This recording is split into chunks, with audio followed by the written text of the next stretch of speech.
I wrote a book, so, I wrote the book, and that's basically what started this whole process happening.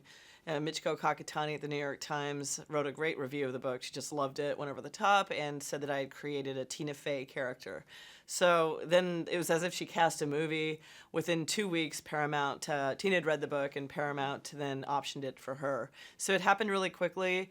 Yeah, I wasn't going to say no. The thing about signing away options means, especially as a first-time author, I have no control over what happens to my story or to the narrative or to the book. And so I just trusted that it was in the hands of smart, funny people and that they would do it justice. And I feel like they did. There's a lot of fiction in that movie. Yeah, I mean, sure, but it's like fiction when it comes to me and my life and my story. I mean, I'm not a TV reporter. I'm not particularly brave. I don't go running towards explosions. I go in the other direction. I think that people, cameramen and women and photographers, obviously they gotta see the action. So they have to be way more in sort of like in the line of fire than I ever did.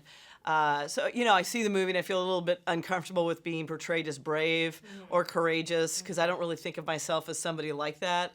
And but at the same time, I kind of feel like this movie sticks very much to my narrative arc, and it's very, I call it's truthy. It very much describes accurately, I feel, even if a little bit exaggerated, the absurdities of our life in Afghanistan, going back and forth between covering really horrible things. And then, maybe drinking too much. And I would encourage anybody who feels like, God, you really had parties like that in Afghanistan. You try going to a country covering really awful stuff, seeing people get hurt and, kidnapped and worse. And then you can't run, you can't go outside and exercise, you can't go to the gym, you can't go for a hike. So this is this was a form of release, and I think it's really common in war zones.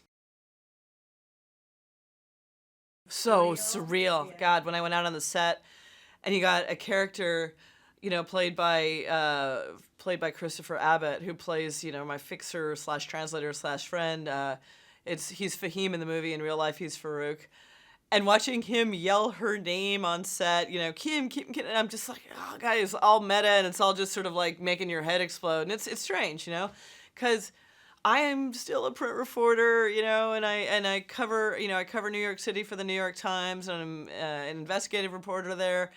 And so this is just like this complete other life. I don't normally look like this, and it's been a surreal experience. And I'm just trying to enjoy it for the ride, and not think that I actually live here.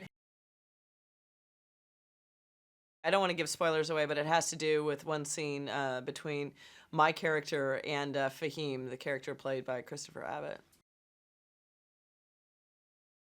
I hope it resonates with audiences. I hope that it resonates with women. You got two really strong women, funny women who are leading this movie, and I think that it'll appeal to fans of theirs. It's funny, but it's also sad. It's kind of a dramedy, and I think that Tina Fey's fans will get to see her in a really different role. I'd like to say it's her best role, but of course I'm a little bit biased.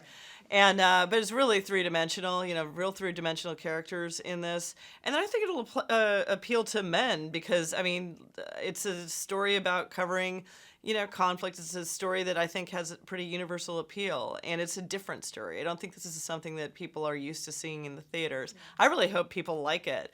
And that's not just because it's based on my book. It's because I think that the more people go to see it, and the more people think about it, and maybe if they read the book, and maybe if they think about Afghanistan and what's happened with that war there, it's not like that war has gone away. It's not like things are all of a sudden better. In fact, things are worse than they've been in a long time. And I know this is a total wishful thinking on my part that people will take away something or learn more about Afghanistan, but I really hope that's what comes out of this.